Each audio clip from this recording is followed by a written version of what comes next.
بسم اللہ الرحمن الرحیم۔ السلام علیکم۔ کم سے کم ایک دفعہ درود شریف پڑھ کر نیچے کامنٹ میں ڈن لکھ دیجیے۔ جب بھی کبھی دل میں یہ خیال آئے نا کہ میں نے جو مانگا ہے وہ نہیں ملے گا، تو ایک بار سوچنا کہ تم نے مانگا کس ذات سے ہے، پھر دوبارہ پچھلی بار سے بھی زیادہ یقین اور دل کی گہرائی کے ساتھ دعا کرنا، کیونکہ ابو ہریرہ رضی اللہ تعالیٰ عنہ روایت کرتے ہیں کہ رسول اللہ صلی اللہ علیہ وسلم نے فرمایا کہ اللہ فرماتا ہے کہ میں ویسا ہی ہوں جیسا میرا بندہ مجھے سمجھتا ہے، یعنی اس کے لیے وہی کرتا ہوں جو وہ سمجھتا ہے کہ میں اس کے لیے کر سکتا ہوں، اور اگر وہ مجھے یاد کرتا ہے تو میں اس کے ساتھ ہوں، اگر وہ مجھے اپنی ذات میں یاد کرتا ہے تو میں بھی اسے اپنے اندر یاد کرتا ہوں، اور اگر وہ مجھے لوگوں کی ایک جماعت میں یاد کرتا ہے تو میں اسے ان سے بہتر جماعت میں یاد کرتا ہوں، اور اگر وہ مجھ سے ایک دور بھی قریب آتا ہے تو میں اس سے ایک ہاتھ قریب جاتا ہوں، اور اگر وہ مجھ سے ایک ہاتھ قریب آتا ہے تو میں اس کے 2 پھیلے ہوئے ہاتھوں جتنا قریب جاتا ہوں، اور اگر وہ چل کر میرے پاس آتا ہے تو میں دوڑتا ہوا اس کے پاس جاتا ہوں۔ اسی لیے لوگوں کی باتوں سے کبھی پریشان نہیں ہوتے۔ لوگ تو ہمیشہ تمہیں گرانے میں لگے رہتے ہیں، ہمیشہ تمہارے زوال کے خواہش مند رہیں گے، لیکن تم نے کبھی ہمت نہیں ہارنی ان کی باتیں سن کر۔ وہ اللہ سب دیکھ رہا ہے اور سب کچھ جانتا ہے، اس کی نظر سے کچھ بھی چھپا ہوا نہیں، لہٰذا حالات کیسے بھی ہوں کبھی مایوس نہ ہونا اور بس اللہ پر مضبوط توکل رکھنا۔ جب تم محسوس کرنے لگو کہ آخری حد تک آزمائے جا رہے ہو تو سمجھ جاؤ کہ تمہارے معاملے کا فیصلہ اور اللہ کی جانب سے مدد کا وقت یقیناً بہت قریب ہے۔ بس تم اللہ کی جانب سے آنے والے حکم کے انتظار میں صبر کیے رکھو۔ اللہ کسی بھی حال میں تمہیں دربدر نہیں ہونے دے گا، یہ اللہ کا وعدہ ہے۔ سینکڑوں مثالیں موجود ہیں کہ لوگوں نے دعاؤں سے اپنے پسندیدہ شخص اپنے مقدر میں شامل کیے۔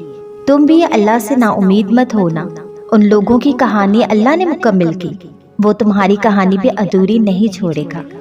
حالات ساتھ نہیں دے رہے، ہاتھ اٹھنا بند نہیں ہو رہے، لب وہ ایک ہی دعا کہنا کبھی نہیں بھولتے، صبر جواب دینے لگا ہے، راستے نظر نہیں آ رہے، دل تھکنے لگا ہے، سب مخالف ہیں کہ دعا قبول نہیں ہوگی، مگر پھر بھی اپنے آپ کو دیکھو کہ کس طرح توکل رکھے ہوئے وہ دعا مانگ رہے ہو، تو کیا پتا کہ تم بس قبولیت کے قریب پہنچنے ہی والے ہو۔ اسی لیے اپنی دعا کو جاری رکھو اور اللہ سے مانگتے رہو۔ ایک دن دیکھنا کہ تم خود مسکراتے ہوئے کہو گے کہ اللہ نے میری دعا ایسے قبول کی ہے کہ میں نے تو کبھی سوچا بھی نہیں تھا۔ تم کہو گے کہ اللہ نے معجزہ کر دیا ہے جس کا میں نے کبھی تصور بھی نہیں کیا تھا، اور دیکھنا یہ کہتے ہوئے تمہاری آنکھیں نم ہوں گی اور تمہارا دل جو اتنا سفر کرتے کرتے تھک چکا تھا اب وہ اطمینان میں ہوگا انشاءاللہ۔ دعائیں جب قبولیت کے لیے اللہ کے روبرو ترتیب سے کھڑی ہوتی ہیں تو تہجد کی دعائیں سب سے پہلی صف میں ہوتی ہیں، وہ صف جسے اللہ نے سب سے پہلے اپنے کن سے نوازنا ہوتا ہے۔ ایک دن تم اپنی دعاؤں کو جیو گے اور پھر تم کہو گے کہ کتنا مشکل سمجھتا تھا میں اسے پانا جس کو آج میں نے پا لیا ہے۔ پھر تم یہ سوچ کر شکر ادا کرو گے کہ تم نے اللہ سے مانگنا نہیں چھوڑا تھا، اگر چھوڑ دیتے تو کیا انجام ہوتا تمہارا، اگر چھوڑ دیتے تو کیا دیکھ پاتے یہ معجزہ۔ اسے سب یاد ہے، تمہارا راتوں کو اٹھ کر دعائیں کرنا، اپنی دعاؤں کی قبولیت کے لیے معجزے کا انتظار کرنا، تمہاری تڑپ، تمہاری جستجو، وہ کچھ نہیں بولا، وہ ان قریب تمہارے لیے معجزہ خاص کر کے تمہیں تمہاری من پسند چیز سے ملوا دے گا انشاءاللہ۔ کیا یہ معجزہ نہیں ہے کہ اللہ نے اربوں کی آبادی میں تمہیں خود کے قریب ہونے کے لیے چنا ہے؟ کیا یہ معجزہ نہیں ہے کہ اللہ نے اس غافل دنیا میں تمہیں سجدے کے لیے چنا ہے؟ کیا یہ معجزہ نہیں ہے کہ رات کی تاریکی میں اللہ نے تمہیں تہجد کی لگن لگائی ہے؟ کیا یہ معجزہ نہیں ہے کہ اب اللہ سے ملنے کے بعد تم وہ نہیں رہے جو پہلے کبھی ہوا کرتے تھے؟ اللہ سے بڑھ کر